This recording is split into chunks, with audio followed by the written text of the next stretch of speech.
Hello and welcome to another episode of Raivision Reflections. I'm continuing with the Doctrine of Discovery series, and today I'm going to present episode 5 of Doctrine of Discovery. Today I continue with the human trafficking of global people of color and the European rebels and poor. Human trafficking and slavery of the weak and defeated people has been part of the human history for a long time. However, for a purpose here, I will confine my discussion only to the post 1492 European colonization of peoples of color. It is not hard to imagine why the Europeans required recruitment, enslavement, and transportation of people of color to their new occupied colonies.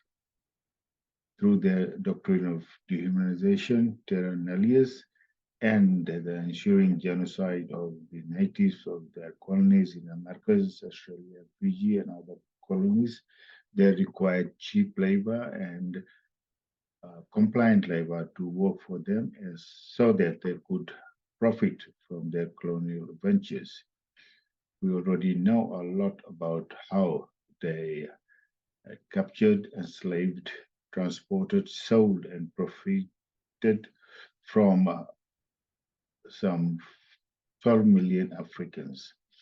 I have written about this in my fiction book, Silent Cries, A Journey Through Four Continents in 1995, and more recently in my article, presentation by Dr. Satish Rai at the University of Lucknow Conference on 3rd March 2020. The colonists had transported not only people of color, but also Irish people who had fought the British invasion and occupied Ireland. They were first transported to the British colonies in the east coast of North America after they lost America's War of Independence in 1883. The American state prohibited transportation of Irish people to North America. After that, they were transported to Australia. The British also transported the Chartists in England and Wales who fought the English government and were captured alive. They were also transported to Australia.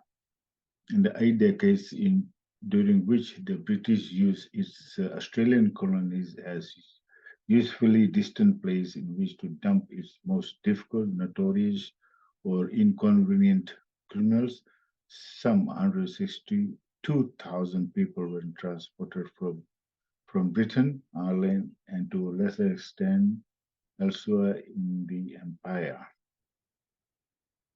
The social historian George Root calculates that of these, some 1,200 were transported from England, Wales, and Scotland, and Wales as a result of social or political protests.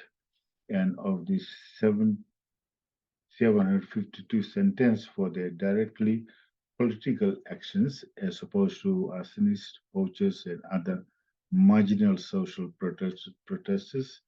The second largest group after the swing writers were the 102 Chartists transported in the wake of the three successive Chartist peak years of 1839, 1842, and 1848. Here we list all those who can be identified by name. The identities of these transported in 1839 to 40 came principally from Root's protest and punishment. For those transported in 1842, most of these names were taken from the documents in Public Records Office at Kew. The names of those sentenced in 1848 again came from Root. The Industrial Revolution in Britain, fueled by the looting of India and other British colonies drove many ordinary farmers and workers from rural Britain into cities like London for survival. Soon they were seen as nuisance to the elites of London and other large cities. Some wanted them exterminated, but then a solution was found which not only got rid of these undesirable and unwanted people, but also ended up providing cheap and continuous labor to the elites in the new British colony of Australia, especially in the East Australia, then known as New South Wales. Between 1788 and 1868, about 162,000 convicts were transported from Britain and Ireland to various penal colonies in Australia. The majority of the convicts were transported for petty crimes. More serious crimes such as rape and murder became transportable offences in 1830s, but since they were also punishable by death, comparatively few convicts were transported for such crimes. Almost 20% of the modern Australians, almost 20% of the modern Australians, in addition to 2 million Britons, have some convict ancestry. Australia is perhaps a unique case in the post-1492 European colonial history in which people of color were not used as cheap and continuous labor. This is the reason why Australia had white Australia policies starting in 1901 with the formation of the nation of Australia until it was abolished in March 1966. Even when the colony of Australia was largely populated by rebel and other convicts, this did not stop some of them from colonizing the islands of Fiji using the same concept as the doctrine of discovery, dehumanization, and Terra Nullius to justify their colonial activities in Fiji and human trafficking for the cheap and continuous labor for the mainly white colonizers. In this section, I will dispel the myth that the colonization of Fiji by Britain was humane and act of generosity. I will show that Fiji was colonized by the white Australians who had eventually persuaded Britain to colonize Fiji on their behalf. It is my assertion that Britain was a proxy colonizer of Fiji on behalf of white Australians who wanted to have political, administrative, military, and economic control of Fiji for their own benefits. My research has shown that several researchers have separately written on these matters. This has made my work easier. I am just bringing this work in one short section in this essay. I hope to expand on this subject in more detail later.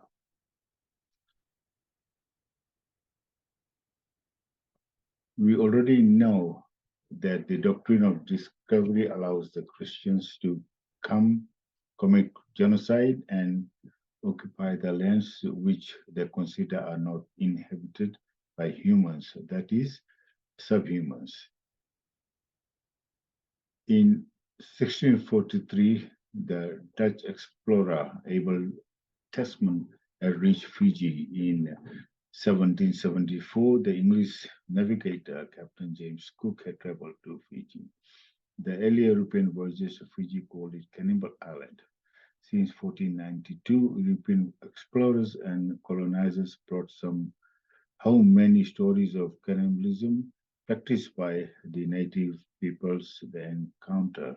However, in October 2021, John Mitchell wrote, in the mid-1800s, the first reports of cannibalism in Fiji emerged in England. This happened through the writings of missionaries.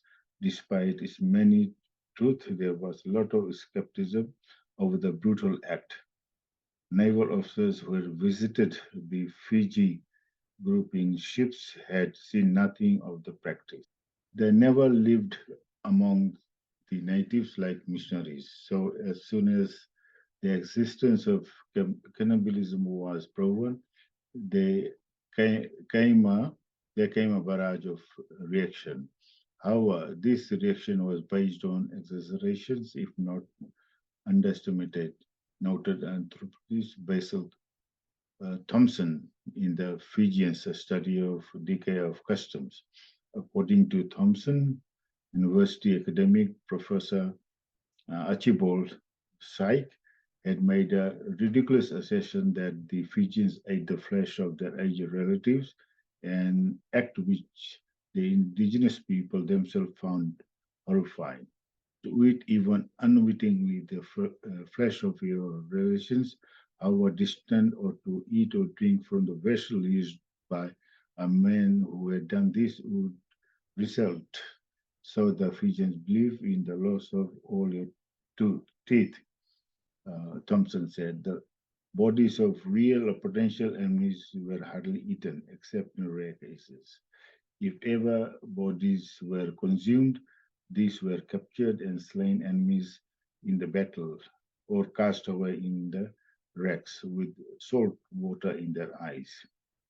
To the early Fijis, the bodies of those who died had to be buried, though there were rare recordings of the secret desecration of graves for purpose of cannibalism. Even if this happened, they were very rare and treated with disgust. We note that the doctrine of discovery had two-pronged strategy to colonize people of color. This strategy is commonly known as conquering with the gun or on one hand and Bible in the other. On what this means is that the Christian missionaries were crucial collaborators with the colonizers in the colonial activities, including participating in dehumanizing of the natives, genocide, and converting the natives who had survived the genocide into compliant people who could be easily controlled by the colonizers as they extracted profit from their land and peoples. With the arrival of Europeans and the colonialism in the late 1700s, many elements of Fijian culture were either repressed or modified to ensure European, namely the British control. This was especially the case concerning traditional Fijian spiritual beliefs. Early colonists and missionaries utilized and conflated the concept of colonialism in Fiji to give a moral imperative for colonial intrusion. By labeling native Fijian customs as debased and primitive, they were able to promote a narrative that Fiji was a paradise wasted on the savage cannibals. Additionally, it gave a legitimacy to the violent and punitive actions conducted by the colonialists, which accompanied the enforced transfer of power from Europeans. Extravagant stories made during the 19th century, such as that regarding Ratu Undre Undre, who is said to have consumed 872 people and to have made a pile of stones to record his achievement, permitted an enduring racialist typecast of the uncivilized Fijian. Cannibals, as an impression, was an effective racial tool deployed by the colonialists and has endured through the 1900s and into the modern day.